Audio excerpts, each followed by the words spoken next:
Kanchrapara Indian girls high school.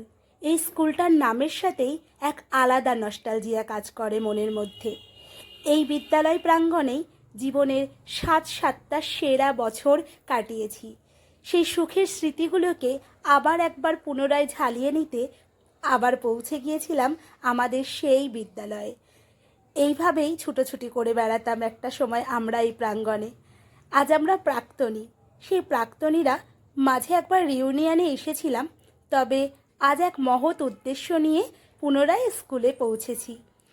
স্কুলের 100 বছর পূর্তি উপলক্ষে এক মহৎ উদ্দেশ্য নিয়ে প্রথম বর্ষে রক্তদান শিবিরের আয়োজন করেছেন আমাদের শিক্ষিকারা এবং আমাদের ছোট ছোট বোনেরা।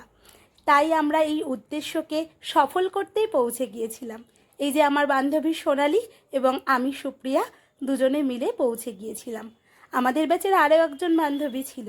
যাই হোক, আমরা এখানে পৌঁছানোর পর আমাদের মনের মধ্যে যেটুকু ভয় কাজ করছিল সে যেন আমাদের শিক্ষিকাদের ভালোবাসায় এক নিমেষে উড়ে গিয়েছিল। বীরাঙ্গনা নারী সেজে উপস্থিত হয়েছিলাম। বুকে ভয় থাকলে কি আর হবে? তবে ম্যামদের ভালোবাসায় সে যেন সব দূর হয়ে গেছে। ম্যামদের একটু বক্তব্য তোমাদের হয়তো 70 জন এরকম, তো আমাদের মনে হচ্ছে 100 বছরে 100 হিপ হিপ হুররে। আচ্ছা, আমাদের প্রাক্তনীরা রয়েছে, এই যে আমাদের প্রাক্তনীদের সাথে তো কথা না বললেই নয়। এই যে রক্তদান এখানে শতবর্ষ উদযাপন হচ্ছে স্কুলে, প্রতি মাসেই দেখছি কিছু না কিছু কর্মসূচি লেগে আছে। আজকে তোমরা রক্ত দিতে এসেছো এখানে, কেমন লাগছে স্কুলের প্রাক্তনী হিসেবে? ভীষণ ভালো লাগছে, গর্ব হচ্ছে নিজের স্কুলের ওপর যে এমন একটা উদ্যোগ আমাদের স্কুল নিয়েছে। কেন এটা আমরা সবাই জানি যে রক্তদান মহৎ দান, রক্তদানের কোনো বিকল্প হয় না। আমি যে রক্তটা আমি দান করব সেটা যদি একটা মুমূর্ষু রোগীর জীবন বাঁচায়, এর থেকে বড় ভালো শুভ কাজ, শুভ কর্ম আর কিছু হয় না। তো এটার জন্য নিজেকে তো ভালো লাগছেই, সাথে আমার স্কুলের ওপর আমার গর্ব হচ্ছে যে আমার স্কুল একটা এরকম শুভ ভাবনা নিজেদের মধ্যে নিয়েছেন এবং আমাদের সকলের মধ্যে সেই বোধটা সঞ্চার করেছেন। তার জন্য আমরা আমাদের স্কুলের যত শিক্ষক শিক্ষিকা সকলের কাছে আমরা আন্তরিকভাবে কৃতজ্ঞ। আমার নাম সোনালী গাঙ্গুলি, আমি 2013 সালে এই স্কুল থেকে উচ্চ মাধ্যমিক পাস আউট হয়েছি। কেমন লাগছে?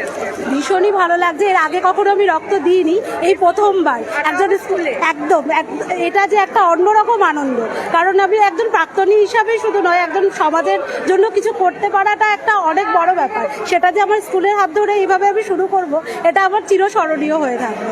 এই জার্নিটা আজকে থেকে শুরু হলো, এরপরে নিশ্চয়ই আরও উৎসাহ পাবো এবং কারোর জন্য কিছু করতে পারবো। অ্যাটলিস্ট আমার এক বিন্দু রক্ততে আর একজনের মানুষের জীবন বাঁচবে, এটার জন্য আমি চিরকৃতজ্ঞ থাকবো। আর আমার নিজের স্কুলের উপরে যে আমার এত আজকে যে এত প্রাউড ফিল হচ্ছে যে আমি যেখানেই থাকি না কেন আমার স্কুলের প্রতিটা বছরে অন্তত এই উদ্যোগটা নিক, আর আমরা যেন প্রত্যেক বছর এইভাবে সবাই মিলে আসতে পারি আর একসাথে সমাজের জন্য কিছু করতে পারি।